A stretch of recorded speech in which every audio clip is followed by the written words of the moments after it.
Oi, Eliane, bom dia. Bom dia, Raíssa e Carolina, ouvintes. Bom dia, Eliane. Bom, tá uma agenda pela frente bastante extensa e complicada a do presidente eleito Lula, especialmente quando todo mundo está de olho no nome que deve sair para assumir o Ministério da Fazenda, não?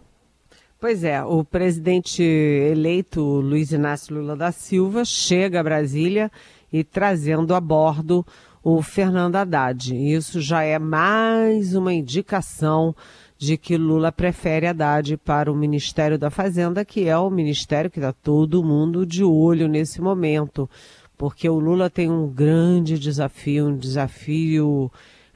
gigantesco, que é o seguinte: as políticas públicas foram todas desmontadas no governo do presidente Jair Bolsonaro, política de saúde, política de educação, falta dinheiro até para farmácia popular, para merenda escolar, essas coisas todas que a gente diz, quer dizer, não tem dinheiro para nada disso. Então o Lula precisa mostrar que veio fazer diferente, que vai fazer acontecer, mas não tem dinheiro, porque o Bolsonaro deixou uma destruição de um lado e deixou as contas públicas estouradas do outro. Então tem muita coisa para fazer, pouco dinheiro para fazer essas coisas todas. E todo mundo, portanto, de olho no Ministério da Fazenda. O Lula levou o Haddad para a COP 27 no Egito, depois levou para Portugal, foi o único brasileiro que ele levou com ele no encontro com o presidente de Portugal e o chanceler de Portugal, né? E na sexta-feira, como a gente vai falar daqui a pouco, o Lula mandou o Haddad como representante dele num almoço na FEBRABAN, Federação Brasileira dos Bancos. Então, foco no Haddad, mas não é só para isso que o Lula vai estar aqui, não. Ele vai estar em Brasília para encontros também com o presidente da Câmara, Arthur Lira, com o presidente do Senado, o Rodrigo Pacheco, para discutir a PEC do Bolsa Família. Essa PEC tão polêmica, né, que divide a própria base do presidente Lula, o próprio PT, cada um pensa uma coisa, cada um quer um prazo, cada um pensa num valor para estourar o teto de gastos. Então o Lula vai tentar dar ordem nessa bagunça da negociação do Bolsa Família, vai também mostrar boa vontade com os presidentes das duas casas, ambos candidatos à reeleição para mais um mandato em fevereiro, e também o Lula vai aproveitar para anunciar outros ministros. Ele não quer anunciar só o Haddad sozinho ali para o Haddad ficar alvo de todo mundo, ele quer diluir o Haddad junto com outros nomes. E lembrando que os focos principais são a Fazenda, a defesa, que é uma área conflagrada, e também a articulação política, porque a Gleice Hoffmann, presidente do PT, fala uma coisa, o Jacques Wagner fala outra, o Aloysio Mercadante tem mais uma frente, os governadores, o Wellington Dias, Flávio Dino, falam para outros grupos. Então a articulação política, que é fundamental, né, principalmente num governo tão heterogêneo, tão amplo como o do Lula, está muito desorganizada, muito fracionada. Tudo isso é pauta para Lula em Brasília, depois de recuperado daquela cirurgia inesperada das cordas vocais. Bom, e você citou Fernando Haddad, ele teve esse compromisso na sexta-feira, que foi um almoço, e como foi um almoço na FEBRABAN, deu tempo do mercado ouvir a palestra, a fala dele e não gostar, como parece que não gostou com a Bolsa em queda. Deixa eu ver aqui quanto que foi a queda da Bolsa. A Bolsa fechou em 2,58 de queda, o dólar também subiu. Então, o que dizer da fala de Haddad? Parece que não deu pistas do que pode acontecer na economia. Pois eu conversei tanto com o pessoal do Haddad quanto com o pessoal da FEBRABAN na sexta-feira. É aquela história, né? O Lula não pôde ir e avisou na quarta-feira, ligou para a Febraban dizendo que não podia ir por causa do repouso da cirurgia, porque ele não podia, ele tinha que preservar as cordas vocais, a voz, né? E que ia mandar o Haddad. O Haddad repassou tudo com Lula, estudou, fez o dever de casa, repassou tudo com Lula e chegou na Febraban, no almoço, e falou claramente que estava ali representando Lula e que ele estava falando em nome do Lula. O que o Haddad falou? Primeiro falou assim, eu vou fazer um resumo bem rápido, né? Claro, mas ele falou que a prioridade vai ser a reforma tributária, falou na reconstituição institucional e disse que era a reconstituição vertical, que é o pacto federativo com governadores e prefeitos, ou seja, estados e municípios, e a reconstituição horizontal com os poderes da República, executivo, legislativo e judiciário, né? E disse que o problema brasileiro não é falta de recursos, né? É a má gestão, a má qualidade do gasto brasileiro. E falou na prioridade de investimentos, por exemplo, recompor investimentos na área de ciência e tecnologia e na área de cultura. Por exemplo, ele citou, o Haddad nesse encontro, né, que no ensino básico brasileiro há recursos sim.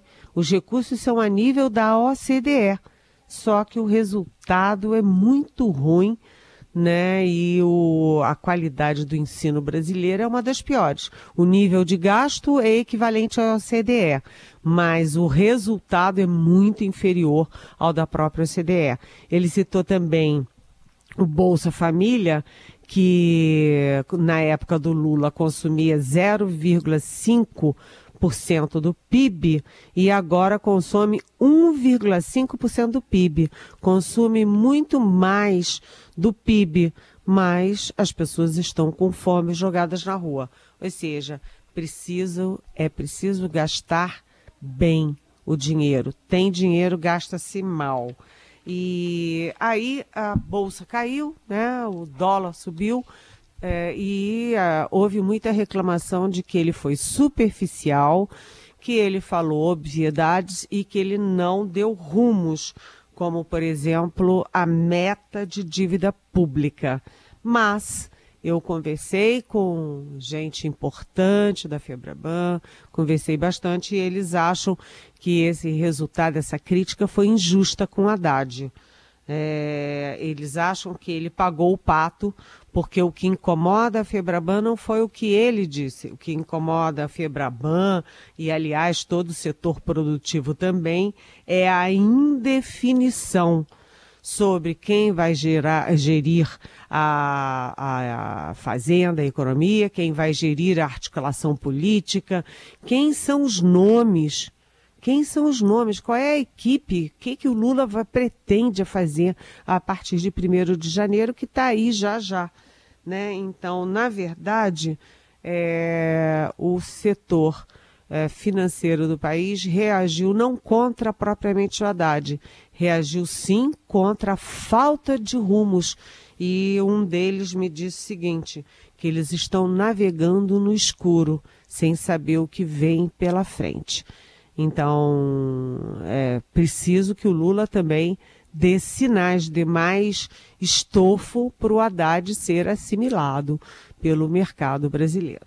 Seguimos analisando essa semana aí do grupo de transição do governo eleito, tentando ocupar alguns postos. Aliás, tem GT que não tem ainda nem nome, né? Nenhum integrante ali que está trabalhando, apesar de outros estarem bem inchados, né, Eliane? Defesa, por exemplo, é um.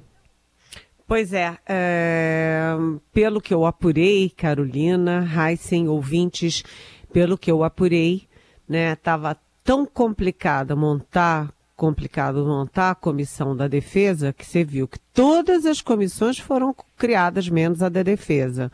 Estava tão complicado que eles estão desistindo de criar a comissão. Por quê? Porque os oficiais que estão sendo ouvidos, que são basicamente da reserva, mas não só, eles não querem botar a cara de fora, eles não querem ir para o CCBB, eles não querem sentar lá, discutir. Então, o que eles estão argumentando é que a transição no Exército, Marinha e Aeronáutica é uma transição óbvia, né? O atual comandante passa o bastão para o futuro comandante e as coisas vão continuando como não tem interrupção, não é como, por exemplo, na saúde, né? Troca o ministro, muda tudo, tem que recompor tudo, né? Um desastre completo, tem que refazer tudo. No Exército, Marinha e Aeronáutica, não.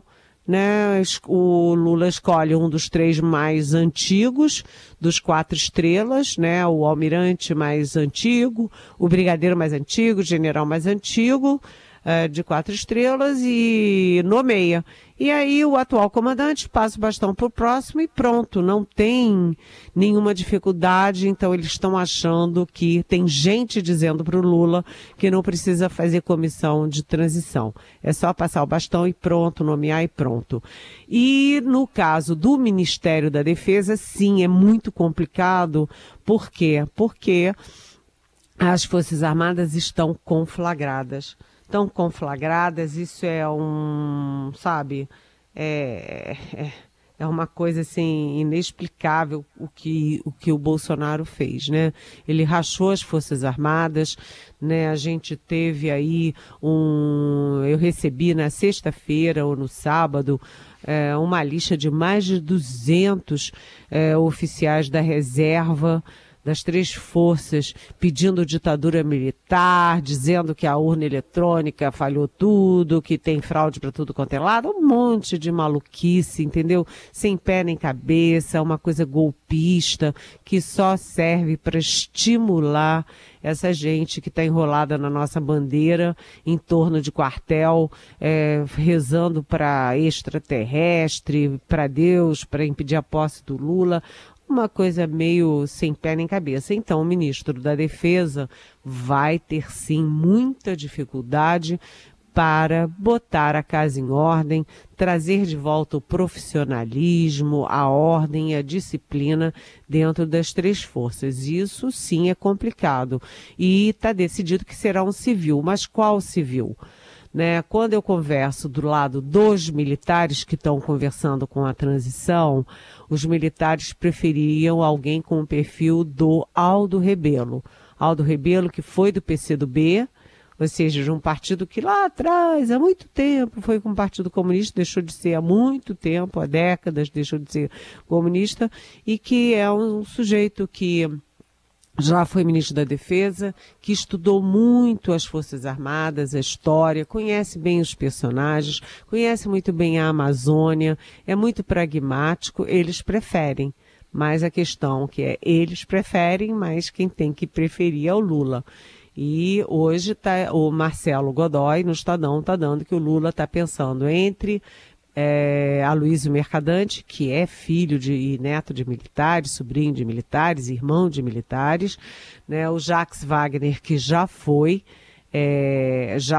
ministro, e o Nelson Jobim, que já foi ministro. Mas o Nelson Jobim, eu conversei com o Nelson Jobim, e o Jobim não quer nem ser da comissão de transição, se houver, e nem muito menos quer assumir esse cargo que ele já ocupou com brilhantismo, mas ele diz que não volta para cargo que já ocupou, e ele está muito bem na iniciativa privada. Então esse é mais um abacaxi, mas pode ter uma solução essa semana. O Lula pode nomear o ministro da Defesa e dizer que não vai ter comissão nenhuma nessa área, porque a transição é uma transição óbvia e natural. A conferir, gente.